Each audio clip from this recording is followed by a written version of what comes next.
Well, hello there. How is everyone? I hope you are all well. You amazing, amazing, beautiful, wonderful people. Now, we have ascertained one thing today, and that is that today is Tuesday, so I call that a win. I'm winning. I hope you're winning. And we're going to get straight into some meat and potatoes because I weren't going to do another video today because I've got so much to do. I'm busy. Busy. And you'll see the sort of the outcome of that labours soon.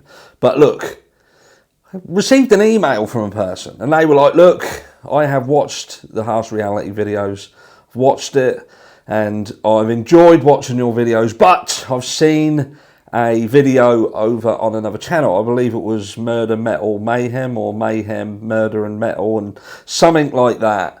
I can't remember off the top of my head. But anyway, that sort of Murder, Metal, Mayhem, possibly. And they were talking about Cartel. Now, I know that recently I have covered cartels and my thoughts and feelings around the Idaho 4 case in particular, and perhaps there being a cartel connection. But I want to cover it one last time. This is indeed the last time I'm ever going to cover a cartel connection in respect of the Idaho 4 case. Now, I don't believe for 1 second that the Idaho 4 murders were anything to do with a cartel. And when I talk about cartel, and you probably hear cartel, you think about what are depicted within the news when we see cartel massacres and you know, the gang turf wars, and we also see it in films, don't we? We see the people who look a little bit like JB Gunner in the vests with the tattoos, teardrops and bandanas perhaps, and their trousers hanging down with their pants showing, which I don't think is a sign of anything other than perhaps a gang status of some description. But look, at the end of the day, there are cartels out there, and they're incredibly dangerous sets of individuals, and they are what perhaps bolsters up the entire drug world, which we know is an issue in the world. It's a growing industry. There are countries propped up on the profits of the narcotic industries, and the cartels are at the heart of that. But with respect to this crime, what we've got to think is this: the Idaho 4 crime is a crime that took place just on the outskirts of where there's a university, sort of still on the campus of a university, and it's students, you know, it's young adults, you know, and they've gone into this house where there would be young adults. And this person emailed me and they said, look, this what they've said is there are some weird things around the Idaho 4 case, and I do believe that they are right in what they say with respect of this was football night, but there was no party. In a house that's renowned for having parties, why wasn't there a party on this particular night? Why was it so quiet? Why did the people just decide, sort of collectively, not to bring a bunch of people back from wherever they were? I think it's safe to say that there wasn't anybody brought back from the fraternity because there was a fight. There was an issue, and Xana and Ethan left that early. Maybe that's why. Maybe predominantly the parties would stem from them sort of parties, but that was still ongoing, but who knows anyway. But yeah, I do find that's an oddment. They'd also turned around and said about the K-bar knife, and the K-bar knife was a really difficult knife to handle. It's a massive knife. And look, I want to talk about this.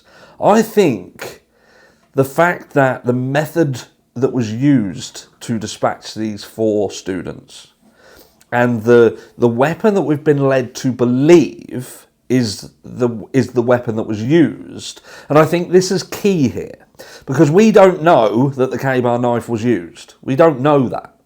There's been statements that have been made, like what this email alluded to, what with Steve Gonsalves had stated that the injuries were very different. Now, that could mean one of two things. Either that is the manner with which the person attacked someone is different, or the weapon that was used to deal the blows was different.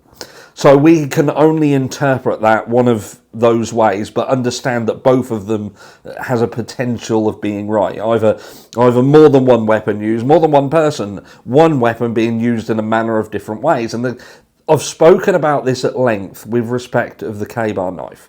And this is why I don't believe this is Cartel. I believe that if this was Cartel, then that would have been not a knife fight. It wouldn't have been a knife fight. I believe this would have been a gunfight. And if we'd have ventured down the route of blade work, then that would have been a machete. I think that would have been the weapon of choice, if you like, not a K-bar knife. Now, K-bar knives, not everybody, I remember when we was talking about this, not everybody even knew what a K-bar knife was. Not everyone had even heard of one. And unless you come from a specific background, like you may have a military background, or you have people in your family with a military background, you may not know what that knife is. But that is a very specific knife to be used in a very specific way. And what Kathy Mabbutt said would lead me to believe that that knife was used in the manner with which that was supposed to be used. And again, I've talked about this before. The K-bar knife is a slicing knife, not necessarily a stabbing knife. Yes, it's a knife so it can be used in that fashion, but primarily it's to be used and wielded in a specific way. And it would say to me that whoever did this crime had knowledge of that weapon, and not only that specific weapon, but how to use it. And that weapon was chosen for a specific reason. And that was either ease of use, ease of getting hold of it, or something else. I just feel that Cartel in terms of blade work would have been a lot more elaborate. The K-bar knife, by no stretch of the imagination, is a nice weapon, but there are some nasty, nasty pieces of metal work out there. Far, far, far more lethal, and you could argue easier to inflict maximum damage than perhaps a military issue K-bar knife that is in effect an old design, an old and trusted design, but old design all the same. So that's why I don't believe this is Cartel. Cartel have money, they have access to many, many, many, many things. This crime itself to me is something else, as something very specific to this crime, and I feel that the K-bar knife does hold the key if that was in fact the one and only weapon that was used in this crime. I do think that that holds the key. Now, we have been pushed in a direction that may lead us to believe that Bryan Kohberger perhaps bought one of these knives off Amazon. We don't know that for sure. We certainly don't know if he bought one off Amazon. If he did, whether that was used in this crime. That may have just been a complete coincidence. And to be fair, there was places around this area, we've spoken about it before, that sells these implements as well. So if someone had an interest in knives, it wouldn't be out of the realms of possibility that Bryan went into these places and looked and actually handled them in the shops and perhaps took them out and looked at them and put them back, and someone else come along and grabbed it and took it, and lo and behold, they've now got one with Bryan Kohberger's DNA on it. And again, I know it seems like I'm just trying to explain why that sheath had his DNA on it, but if it does truly have his DNA on it, and we don't want to say that the DNA or the knife sheath was planted, then there is other alternatives as to how that could have happened, and they're not out of the realms of possibility. But we're talking about Cartel. I don't believe this is Cartel. I believe if this was Cartel, it would have been handled a lot differently. It would have been so different. People have spoken about the fact that perhaps Kaylee Gonsalves was involved in Cartel. I can't see that either. People are talking about the Range Rover Evoque, and again, this is old news. I've had a Range Rover Evoque. I'm not involved in Cartels. They're relatively cheap to get hold of and to finance. And, you know, they don't speak to me like, oh, God, she's a cartel member. And this is just my opinion. I could be completely wrong. But, you know, to me, Cartel is a business. It's a business at the end of the day. Cartels have leaders. They have people who would be in charge of an area. They would have an area manager, if you like. And if there's an issue, then the cartel would deal with the area manager. And if it got out of hand, they would remove that area manager. I'm sure they'd do it lovingly with kid gloves. He'd never be seen again, but they'd definitely send him off across a rainbow bridge. And we all know what that means. And they would put someone else in there. Ultimately, the cartel wants to retain business. They want to protect sales in that area. So they wouldn't do anything that would potentially mean that they lost a load of money because all of a sudden people are scared whether they're going to get fucked.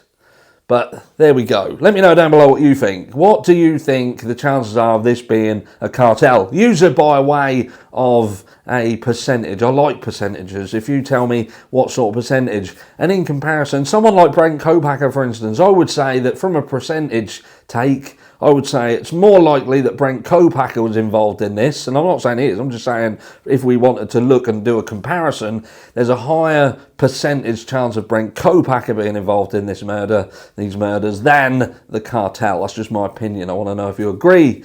If you don't, that's fine. I don't expect everyone to agree with me. Just sometimes it makes me feel better. But until next time, take care, keep amazing, and I'll catch you all in the next one.